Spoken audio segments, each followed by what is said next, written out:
Hello friends, do not disturb channel पर आपका स्वागत है। कहानी की शुरुआत में हम एक आदमी को देखते हैं जिसका नाम वाइडन स्टोन है। स्टोन एक फोटोग्राफर है और यह रेगिस्तान में सूरज की कुछ क्लिप ले रहा होता है।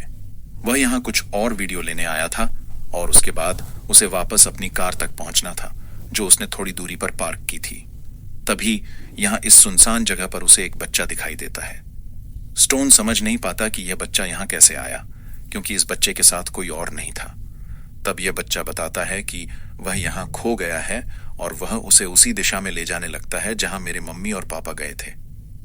फिर स्टोन उस बच्चे से कहता है कि मेरी कार पीछे खड़ी है तो तुम मेरे साथ आ जाओ। पर वह बच्चा स्टोन की बातों को नजरअंदाज कर देता है और आगे बढ़ने लगता है। स्टोन भी उसके पीछे पीछे चलने लगता है और उसे रोकने की कोशिश करता है, लेकिन बच्चा नहीं रुकता और आगे बढ़ता जाता है। फिर स्टोन कहता है कि हमें नेटवर्क कवरेज के अंदर रहना होगा, वरना हम यहां खो सकते हैं। लेकिन बच्चा जिस इलाके में जा रहा था वहां नेटवर्क कवरेज बिल्कुल नहीं थी। फिर स्टोन आगे जाना बंद कर देता है। अब वह बच्चा एक शैतानी मुस्कान देकर चला जाता है। अब तक स्टोन उस बच्चे के पीछे पीछे इतना दूर आ चुका था कि उसका रास्ता भटक गया था और शायद यही उस बच्चे का मकसद भी था। अब सूरज पूरी तरह से डूब जाता है और अंधेरा हो जाता है, तो स्टोन जो पहले ही रास्ता भटक चुका था यही रुकने और रात बिताने का फैसला करता है। फिर वह एक जगह ढूंढकर लेट जाता है। तभी उसे यहां कुछ आवाजें सुनाई देने लगती हैं और उन आवाजों का पीछा करते हुए वह एक जगह पहुंचता है जो एक बहुत अंधेरी खाई थी। तभी वह देखता है कि इस खाई के अंदर एक घर है। वह मदद मांगने के इरादे से इस खाई में लगे एक रस्से के सहारे नीचे उतर जाता है और उस घर के दरवाजे की ओर बढ़ने लगता है। अब काफी देर हो चुकी थी। जब दरवाजा नहीं खुलता है तो वह देखता है कि दरवाजा पहले से खुला हुआ था, इसलिए वह खुद ही दरवाजे से अंदर चला जाता है। फिर यहां उसे एक खूबसूरत लड़की दिखाई देती है और इस लड़की का नाम एलिना है। इस समय यह लड़की यहां खाना बना रही थी और स्टोन को अपने घर में अंदर आता हुआ देखती है। इसके बावजूद यह लड़की कोई प्रतिक्रिया नहीं देती। फिर स्टोन उसे बताता है कि मैं यहां खो गया हूं और मुझे यहां से बाहर निकलने के लिए मदद के लिए कॉल करनी है। फिर स्टोन इस लड़की से पूछता है कि क्या तुम्हारे पास कोई फोन है, क्योंकि स्टोन के मोबाइल में नेटवर्क नहीं था। लड़की स्टोन की बातों का कोई जवाब नहीं देती। तभी अचानक वह लड़की स्टोन को खाना खाने के लिए कहने लगती है और उसने यहाँ 2 प्लेटें रखी होती हैं। जब स्टोन बैठकर खाना खाने लगता है तो वह एलिना को अपनी सारी कहानी बताने लगता है कि वह कैसे एक बच्चे की वजह से यहाँ फंस गया है, लेकिन एलिना उसकी बातों में कोई दिलचस्पी नहीं लेती और उसे बताने लगती है कि रात हो चुकी है, इसलिए मैं अब सोना चाहती हूँ। स्टोन के पास भी कोई और विकल्प नहीं था, इसलिए वह भी यहाँ रात में सोने के लिए लेट जाता है।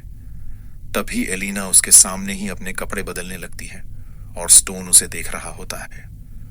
अगले दिन सुबह जब एलिना सो रही होती है तो स्टोन वहां से भागने की कोशिश करता है, लेकिन जब वह घर से बाहर आता है तो देखता है कि वह सीढ़ी जिससे वह यहाँ नीचे आया था वहां नहीं थी।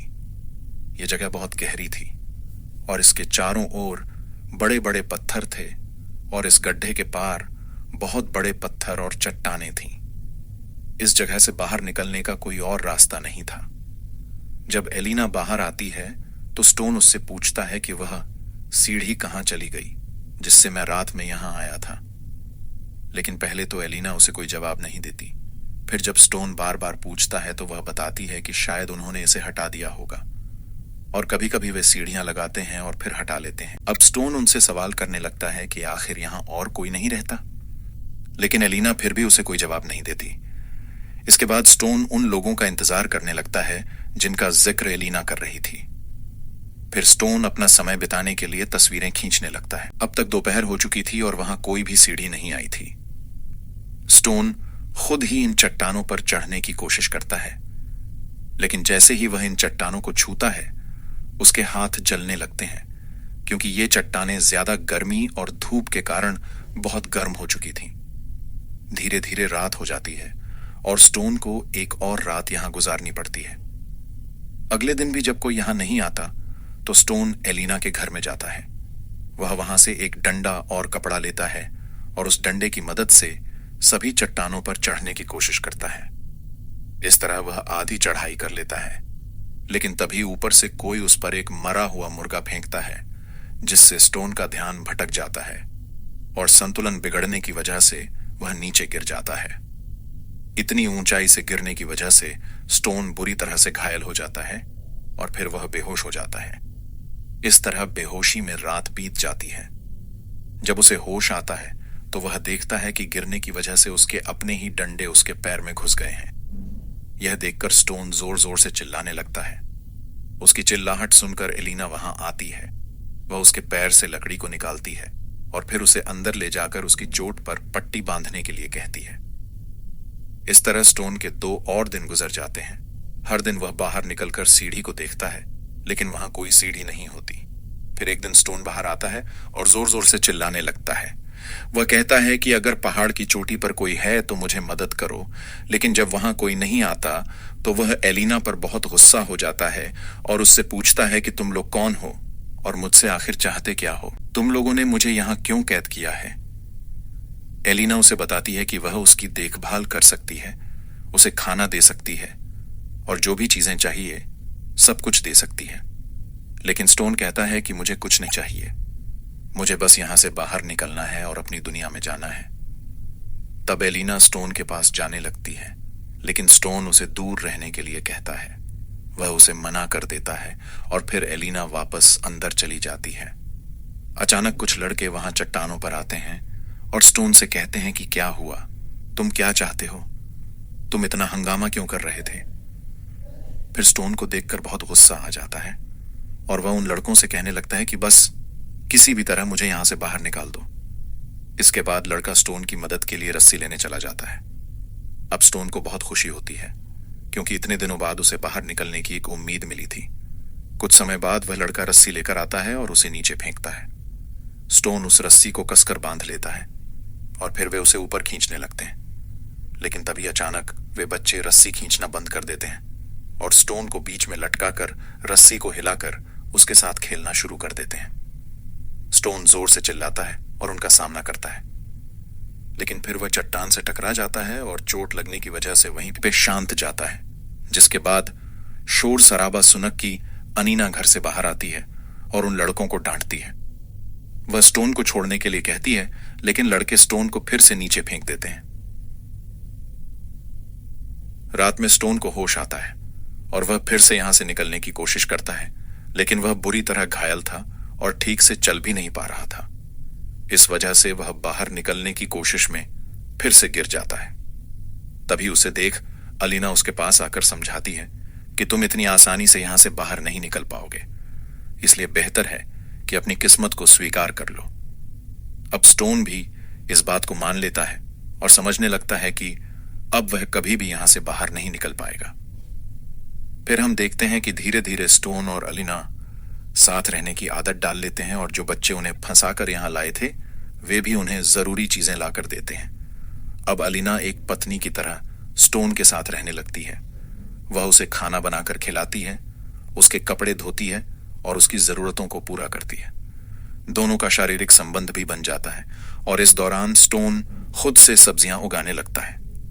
स्टोन ये सब खुद को व्यस्त रखने के लिए कर रहा था, हालांकि उसके मन में अब भी एक उम्मीद थी कि अगर आज नहीं तो कल वह यहां से जरूर बाहर निकल जाएगा। एक दिन उन लड़कों ने उसे शराब की एक बोतल भी लाकर दी। उस रात स्टोन ज्यादा शराब पी लेता है और इसके बाद स्टोन और अलीना एक दूसरे के बहुत करीब आ जाते हैं और खुद पर कंट्रोल न कर पाने की वजह से दोनों इंटीमेट हो जाते हैं। इसके कुछ दिनों बाद लड़का जो उन्हें सामान लाकर देता था वापस आता है और स्टोन से कहता है कि क्या आप मुझे पढ़ा सकते हैं, क्योंकि वह लड़का भी पढ़ाई करके बुद्धिमान बनना चाहता था। स्टोन उससे कहता है कि क्यों नहीं, लेकिन मैं तुम्हें यहां नहीं पढ़ा सकता, पहले तुम्हें मुझे यहां से बाहर निकालना होगा। स्टोन ये भी बताता है कि तुम, अलीना और मैं एक परिवार की तरह साथ रहेंगे और फिर मैं तुम्हें सब कुछ सिखाऊंगा। स्टोन ने ये बातें उस बच्चे को सिर्फ उसे खुश करने के लिए कही थीं। अब वह बच्चा स्टोन से कहता है कि ठीक है, मैं तुम्हें यहां से बाहर निकाल दूंगा, लेकिन मैं यह तभी कर पाऊंगा जब मेरे दोस्त यहां ना हों। तभी अचानक एक बड़ा लड़का वहां आ जाता है जिसने उनकी पूरी बातचीत सुन ली थी। कुछ समय बाद अलीना स्टोन को बताती है कि वह प्रेग्नेंट है। यह सुनकर स्टोन बहुत परेशान हो जाता है। उसी रात ऊपर से कुछ अजीब आवाजें आने लगती हैं। अलीना स्टोन से कहती है कि शायद वे लोग ऊपर कुछ कर रहे हैं, लेकिन अगली सुबह वे लोग समझ जाते हैं कि ऊपर क्या हुआ है। अलीना यह दृश्य देखकर जोर जोर से रोने लगती है। स्टोन भी बाहर आ जाता है और दोनों देखते हैं कि उन लड़कों ने उस बच्चे को मार दिया था जिसने स्टोन को बाहर निकालने का वादा किया था। यह सब देखकर अलीना पागल हो जाती है और स्टोन पर चिल्लाने लगती है कि वो मेरा बेटा था और तुम्हारी वजह से उन लोगों ने उसे मार डाला।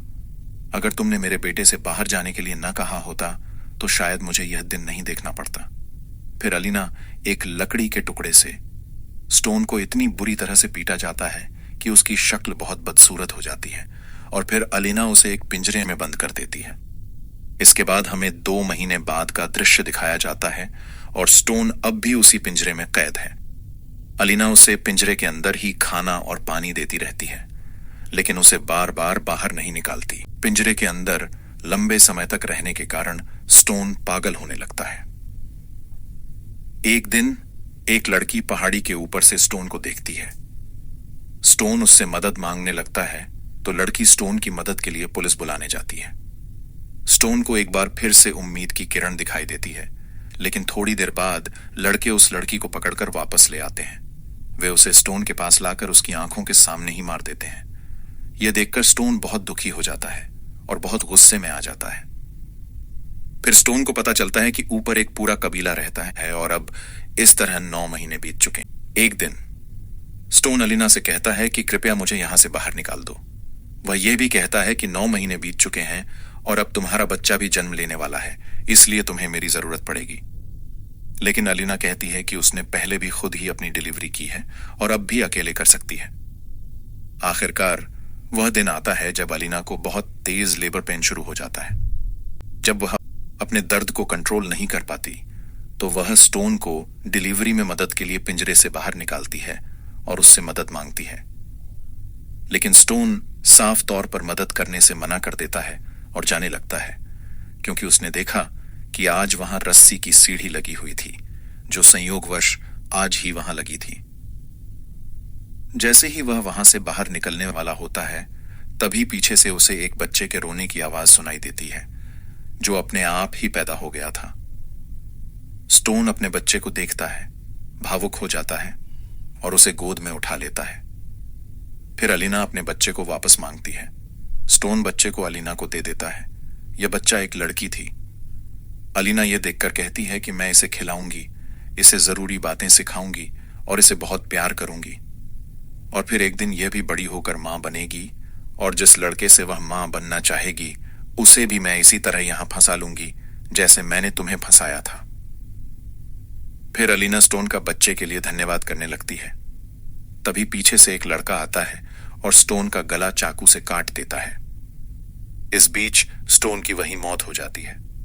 फिर वह लड़का अलीना से कहता है, मम्मी, मैंने इसे भी मार डाला।